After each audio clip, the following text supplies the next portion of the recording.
So we've been talking about ideas of big swings. How do we start maybe shaking up the way we've been doing things in the past? Because we're not in a kind of usual situation. New and critical moments maybe require a different way of thinking about things. One of the things that we've been thinking about is, and there's going to be a breakout session related to this, is how do we think about using the data that has been collected in new and important ways that can inform and fuel the movement. We've also been thinking about, there's a lot of data out there that maybe we haven't been using, and as we start to dig into some of this, what are creative and interesting ways that we could collectively understand what information we have and how it might be put to use to help build bridges across a range of different kind of sectors of our society. One of those pieces is spending data.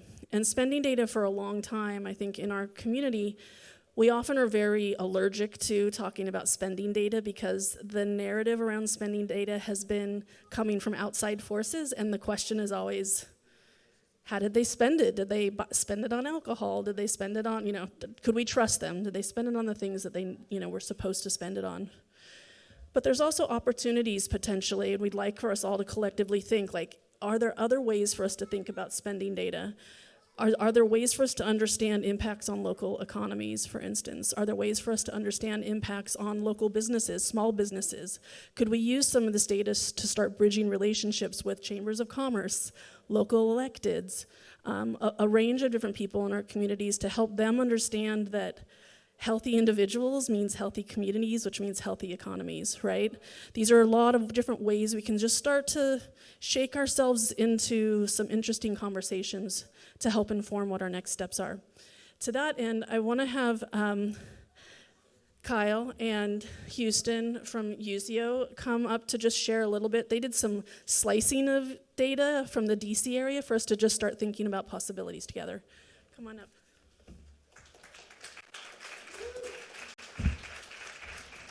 Thank you, Stacy. My name is Houston Frost. This is Kyle Ruschman, and we're with Usio. So we are the card guys, and we're also happy to talk about some of those problems that are happening with funds being dispersed on cards.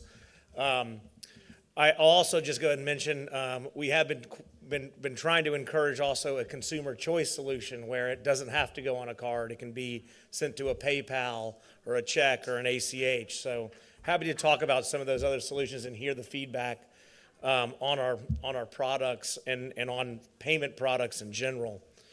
Over the past 5 years, Usio has helped hundreds of organizations facilitate the distribution of direct cash assistance through thousands of different initiatives to millions of individuals and families in the U.S., totaling hundreds of millions of dollars. And Stacy asked us to focus on kind of what we had seen in this area, in the D.C. area. And so we've got some stats up here. We've worked with 28 different sponsoring organizations or entities that have done 92 individual programs or efforts in the D.C. area. 320,000, almost 321,000 total cards issued in the area with just under $92 million. So I'll make mention that not all of these are recurring income. Some of these are one-time or shorter-term support type programs. But the data we're showing here is just in the D.C. area with this set of programs that has been compiled anonymously. So we can go ahead and maybe move to the next slide. So, obviously we've got a different perspective than many of you in the room that are advocates and sponsors and recipients. And like Stacy said, we really wanted to, ask ourselves the question of if we could use this data to kind of look at the impact of these programs through a broader economic lens that potentially, could help with discussions with local elected officials. Certainly they like to use complex arguments on how, certain programs or tax cuts affect the economy. Is there something that we can do here showing the impact of this data? And so as you can see in that upper pie chart on the left, this was a combination of all the purchase transactions for the cars distributed in the area. A total of 73% or $26 million was spent in the area. The majority of that other part of the percentage is, of course, online purchases that we might not be able to correlate with the area. We can also drill down and see if the card has been confirmed to be used in person. And as you might expect, if it was distributed in the area and it's used in person, well, 96% of those dollars were spent in the area.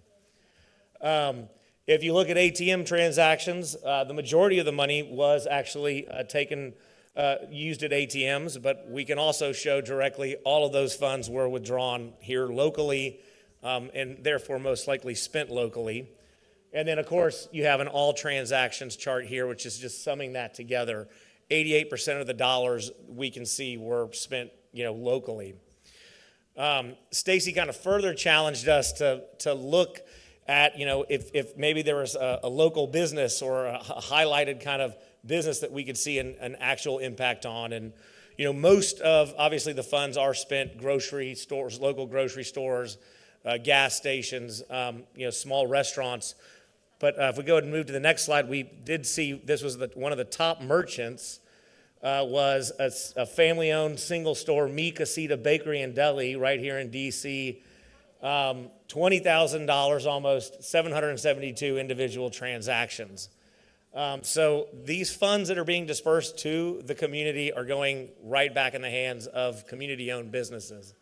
Dolce Vita has a few locations, and so we compiled that together, but that was another really interesting tidbit that came out of the data. Kyle, do you have anything you would like to add? No, I just think, kind of to Houston's point, yeah, we definitely are looking for some feedback and collaboration. I know we have a lot of partners here in the room. Some of these payments are one-time payments. Some of these are obviously guaranteed income programs that might last several years.